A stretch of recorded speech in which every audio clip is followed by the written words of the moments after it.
Ugh. Ugh.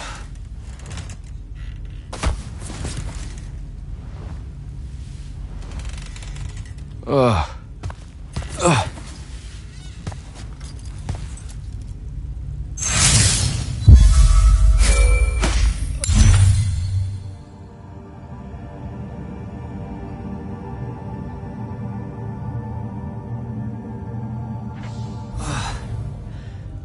Devin. Jack, glad you're on your feet. That could have been so much worse. Took ages, but Zendara was finally able to dig you out of the rubble. Oh, no, not her. I rather would have died. I'm never living that down. Nope. Never. How many did we lose? Considering Sandrak just dropped a city into the wound, surprisingly few. But enough to have made his point. Kirkhan's left for Lavenry to talk with the king. He wants a full surrender after Nocia.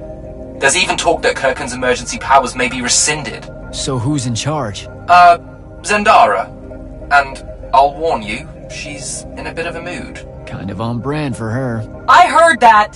Whoops. Meet us in the war chamber, Jack. We've come to the conclusion that we're in desperate need of a plan.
Silas.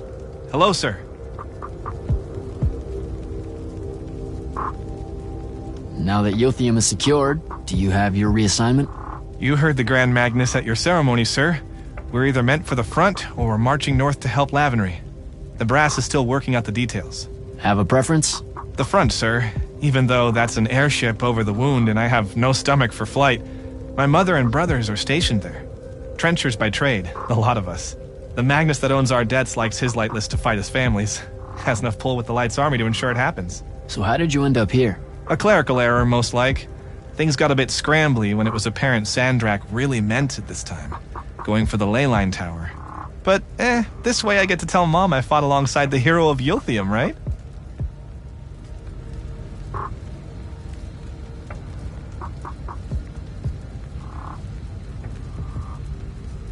How many lightless does your Magnus oversee? Can't count them all by now. He's been taking on the debts of hundreds of us from the other Magni for years. As I understand it, having an implied private army within the army is a mark of prestige in the dynastic houses. You know, like you'll be doing now that you're an immortal. Yeah, no, I wasn't planning on it. Are you serious? Debt collection seems wonderful to me. I mean, us lightless have been trained at the country's expense, and our arms and armor aren't free, are they? It adds up fighting for one's king. You know that's fucking insane, right? As a general line of thinking. Huh. Is it? But then, who am I to question the ways of the Magni, sir? I might even be accused of being unpatriotic.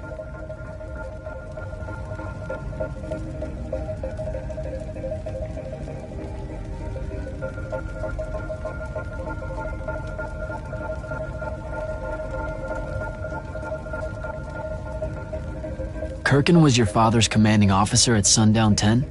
Indeed she was, sir, ages ago. What a harrowing experience that was, by all accounts. My father's still shaken by it. Sundown 10's one of the few battles where Rasharn deployed its Archon battalion. Even though it was a Lucian victory, due to your Grand Magnus, of course, they say the Archons were granted rights of citizenship in Rasharn after that. Their constructs are citizens? Just the Archons, sir, for their valor in battle. They're allowed free worship, of what I can't begin to imagine, and have the vote so long as they serve in the Rasharnian armed forces for a span.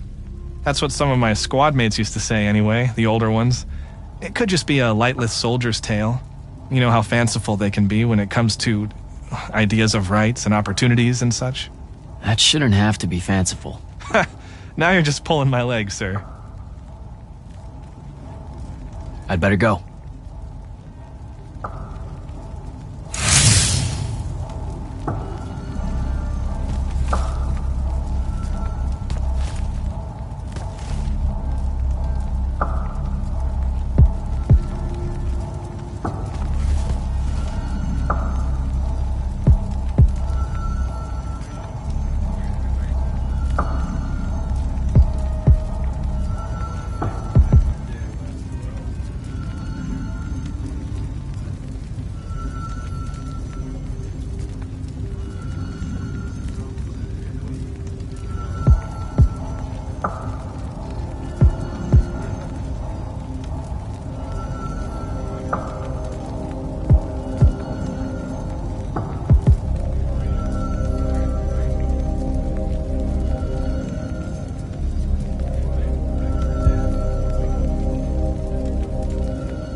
Magister?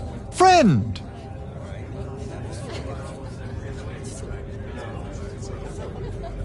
House Belming. That's a military house, right? Sounds familiar. More military adjacent. I'm in the Hinters business. The what now? The Hinters? Apologies. That's a fancy euphemism for fertility fields. My house holds the contracts to construct and maintain all the Hinters for the northeasterly estates of Lucium. The military is our primary customer, of course. Okay. Act like I'm from Saren and try one more time.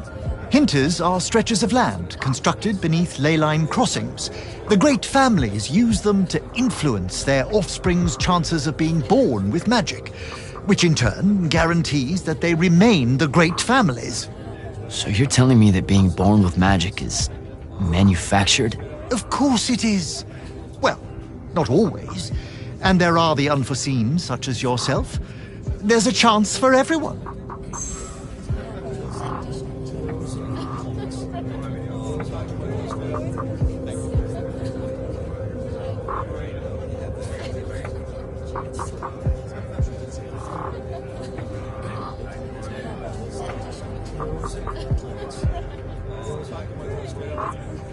You must want to be an immortal or you wouldn't keep fake dying.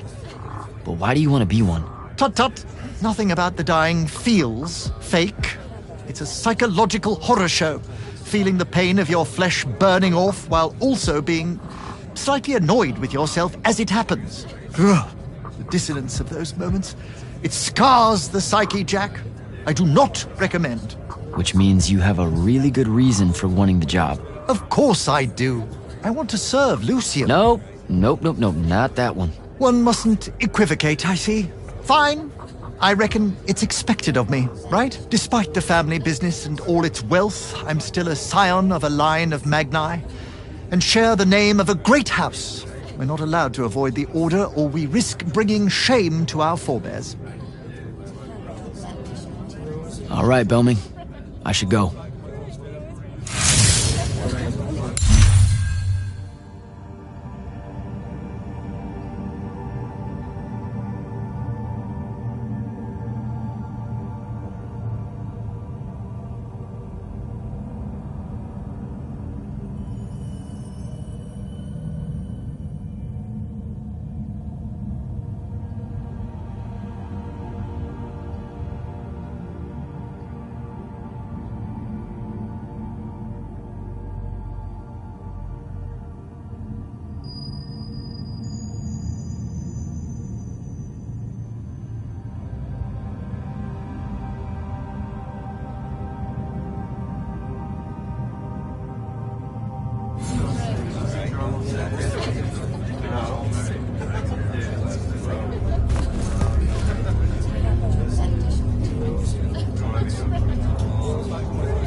Your lordship.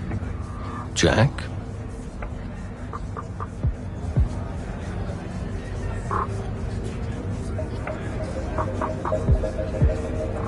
I didn't see you at Nicaea when we confronted Sandrak. Were you there? Answered your own question there, no? I mean, maybe that was the point. You not being seen. Like you were covering us or something. Considering what happened, perhaps I should have been. But no, I was away taking care of a few things. An ambassador of Kylay caught wind of the meeting in Nicaea. Thought they would show up with a delegation to show their support for Lucium's surrender. Yeah, they didn't make it. Funny that.